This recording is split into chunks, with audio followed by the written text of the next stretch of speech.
Hello guys, it is day 7 and today is Daddy's last day in the Philippines. At sisimulan natin ang araw sa breakfast na lunch na yata kasi almost 11 o'clock na.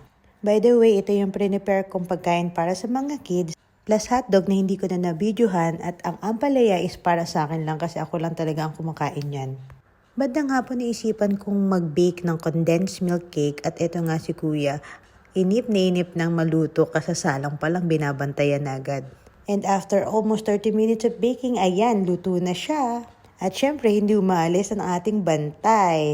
At dahil occupied pareha sa mga kamay ko, siya ang pagsasaraduhin natin ng oven dyan para ma-practice din ang simple instruction skills niya. O diba, hindi pa lumalamig yung binake natin, may nakabantay na agad na makukulit. Mainit-init pa yan, pero hala, sige na, tikman na natin. Pero bago ang lahat, hiwain muna natin, syempre. Eto na, first attempt. Unang hiwa. Ay, naputol. Sige, isa pa. Let's try it again. Ay, naputol ulit. Ano ba yan? Last one. Naputol na naman.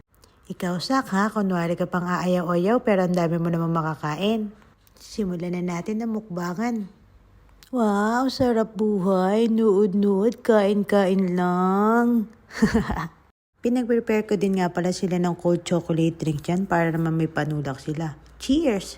At dahil malapit na dumating ang aking boss manager amo, kailangan ko na maglinis ng buong bahay. Baka masisante ako na wala sa oras. Inabot din ata ako ng halos 2 oras sa paglilinis na yan. Hindi kasi ako gumagamit ng mop at mano-mano kung ginagamitan ng basang-basahan ng sahig. Actually, ilang beses na din akong inoferan ni Habi na ibibili niya ako ng mop pero ako na yung tumatanggi. Mas bet ko kasi ang mano-mano para kahit paano nakakapag-exercise ako. At na makatapos na ako, oras naman para magpahinga. Pero ang tanong, paano ako magpapahinga kung may batang nangangabayo dito sa likod ko?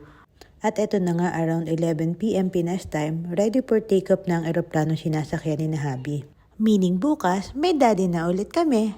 So ayun lang for today's video. Thank you for watching. Bye!